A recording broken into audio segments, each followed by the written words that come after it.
Was that a victory for patience, first of all? Yeah, also, and not confusing patience for falling asleep. So it was necessary to be patient, but it was necessary also to, if you're like more or less the only team who's responsible for intensity and for the rhythm of the game, it's not an easy task. Generally, I was really pleased. You have to remember we're playing the Champions League winners here and the current Premier League leaders, and we were competitive in the game. We were on way that we went about it, and it was working. But once the first goal went in, that's where the disappointment came. It was the manner of the reaction. 3 goals in 16 minutes was disappointing because the game was never that wide open. How much fun is it at the moment to play wide in this Chelsea team? If Ben's not doing it, you're doing it. No, of course, everyone loves playing and everyone wants to win. The team spirit in the change room at the moment is unbelievable. Liverpool drew, City lost. This is a good day. Yeah, but it's a good day because of us. If you think that we celebrated in the dressing room other results, I believe what goes around comes around. There's still a long way to go. We know what we consistently need to produce to be able to have results, and it's not the moment, never the moment, honestly, to be happy about other people dropping, other teams dropping points. Sagacious as ever, Alan. Great performance from Chelsea, as you would expect. But Newcastle, they could go from being the richest team in the world to the wealthiest team in the Championship if they keep playing like that. Well, it's a culmination, Gary, of poor recruitment for years, barring a couple of players, and dreadful retention of players who are just not good enough, but it was cheaper to keep them than replace them. They had 5 players out there today who were in the Championship 5 years ago.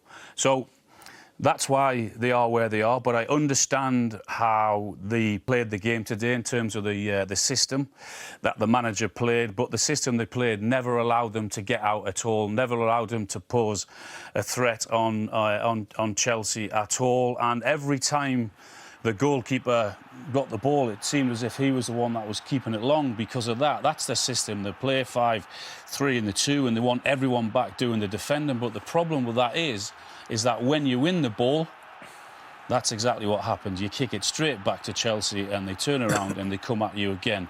And when you do that, you've got no chance. What are the forwards meant to do with that? Was just kick it up, try and get up long. And Longstaff gets the ball. He's trying to look forward, trying to look for the forward players, but there's actually no one there. So what happens? You have to go back. And then again, he's looking for options. There is no one there again. So what does he do? He goes back again and eventually ends up with a goalkeeper. And as I said, he kicks that out and there's... what chance have you got with that? This is actually a different clip. It's not the same one. Exactly the same thing again. Look what happens. They pass, they go back, and yep, they go back to the goalkeeper again, and another long kick up. You've got no chance. You've got Rudiger there against Wilson and Silva there and Christensen there, and you've just got no chance with that at all. Long, hopeful ball forward. Who's that to? No one. Even if he wins that, then there's no one in and around him. And again, I mentioned those 3 centre-halves. They had a field day. Every time the ball went up, they just did that. There's no chance that San Maximo or Wilson are going to win those balls. And Chelsea were just too good for Newcastle on the day. They made it really, really difficult. And that stat, or those stats, tell you why and how Newcastle have been so poor and why they're in a big relegation battle. And then whoever they're going to appoint, they need to appoint him sharpish because he's got a massive job on. But apart from all that, they were pretty good. Well, I didn't enjoy you two laughing at me all afternoon. What are you talking about us laughing? No, what are you laughing at? Look, I'm not laughing. You've got tears coming down your face now. Wait, you won't be laughing in 5 years when they're top of everything. Well, I'll remind you. I wasn't laughing now. I've just got something in my eye. 2 goals from Reece, and I think it's safe to say he was definitely St James. Yeah, he was. He's easily one of the best right-backs in the world at the minute. Left foot, right foot, getting up there, this is why, This for me is just, amazing. Yes, you want Newcastle fans to get out there quicker, but that is just unbelievable. Unbelievable hit. Beautiful striker of a Fantastic football with both striker of the feet, ball. clearly. And the one with the finish of this one here is that, even for a striker, that's come out, he's hit that full-on, bam. You know, that is just absolutely fantastic accuracy and fantastic finishing. Yeah. It's amazing how many goals they're scoring from the back. Look at that. I mean, that's 12 from It's the wrong defenders. way round, isn't it? Yeah, Shouldn't it? absolutely. It's upside down. Can you imagine once the strikers they're doing? And you see the number of players that Chelsea had missing today. Lukaku, Werner, Mount, Pulisic, Kovacic. Amazing. OK. It was 6 games unbeaten for Arsenal ahead of a trip to Leicester, who'd won their last 2. Simon Brotherton was at the King Power Stadium. Lost Lukaku, that's true, but they're still scoring goals. Yeah. Let's hear from the managers. First of all, let's hear from Chelsea's 2-goal hero. Here's Reece James. Reece, it's usually the Chelsea left back that's getting the goal scoring headlines. You're catching him up though. How did that feel today? Yeah, it was obviously good to help the team and score 2 goals. They're obviously a very good side. We saw how hard it was to break them down in the first half, and it took some time. Yeah, talk us through your goals. The first one, a brilliant one on the left foot, and then the second one in an empty net, but you didn't half blast it. Yeah, I mean, I was going to take it first time, but I thought let me take a touch, and I opened up on my left foot, so I took it with my left. And the second one, as you said, was an empty goal, so I just put my foot through it. Yeah, no chance of maybe getting a hat-trick? Did you fancy the penalty? I mean, I'm not on penalties. If I was, then maybe it would have been another story, but I'm glad we won and we kept a clean sheet. How would you sum up the game? Obviously disappointed with the end result, but we were banging the game for 65 minutes.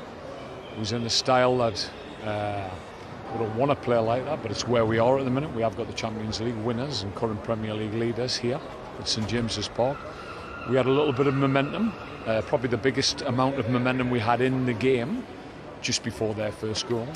Once the first goal goes in, it becomes a difficult afternoon. We concede 2 more in the next 15 minutes, so that's a disappointment because the game was a lot tighter than that for a longer period than that. So we'll chop it up and we'll assess it and we'll try and improve for next week. Ben Chilwell scoring, it's Reece James scoring now.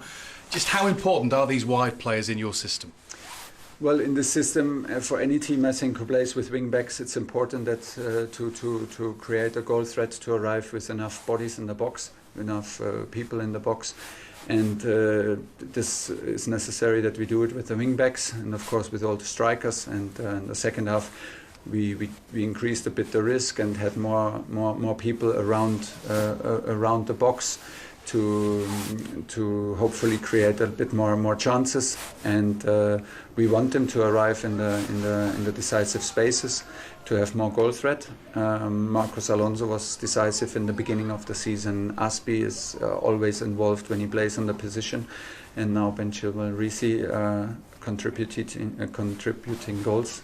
It's good, and we need it. Considering Liverpool and Man City both dropped points, as we've already seen on the programme, that was the ideal outcome, isn't it, for Chelsea and Thomas Tuchel? I mean, he says that it's good. It's good. I mean, it's more than good. It's a bit better than good. I was going to say. When you score 26 goals in a row, you can see 3, Glenn, in 10 games. Amazing. I mean, they're more than good. And they've got so many different weapons all across the pitch. If you're not conceding goals and all those guys you can bring in and everybody contributes, I think that's a sign of a really, really good coach. Whoever slots in plays and fits. And I think they got Pulisic to come back. Ziyech has barely played. I mean, they have so Werner, Lukaku, who didn't feature today. So many good options. It's scary. Yeah. You've got up your stat, Glenn. It's 15 different goal scorers. 15 different goal scorers. I mean, that's frightening in itself, isn't it? Well, it's a lovely thing to have as manager. You look at that, and you've lost Lukaku and Werner, but that your right wing back comes and scores 2 scorchers. And you know that Jorginho, if there's a penalty, Jorginho's going to score 9 times out of 10. Or against Italy, for Italy against England, he missed one. But he's going to score. So the balance of their game, defensively and with the ball, they've got it. Yeah. The only team I've seen totally outclass them, was City. I watched the game, or did the game. They outclassed them. They couldn't get out. They smothered them, pressed them, and they were a better team. Everyone else, Chelsea have played really well. They've gone to Liverpool with 10 men and held on.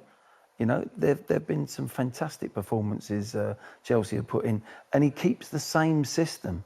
The system stays the same, the players change. Yeah, 26 goals, 4-3 against us. Owen quite rightly said, are they your favourites for the title? Oh, that's a tough one. This is such an open race. At the beginning of the season, I said City, but Chelsea are going to be in the hunt. I'd still probably go City. Would you, Owen? Yeah, I think City is still the best team I've seen, even though they lost today. I think City are the most complete, but any team playing like Chelsea, and Liverpool, they'll be right there. This title race has got a long way to go. Yeah. We haven't barely scratched the surface.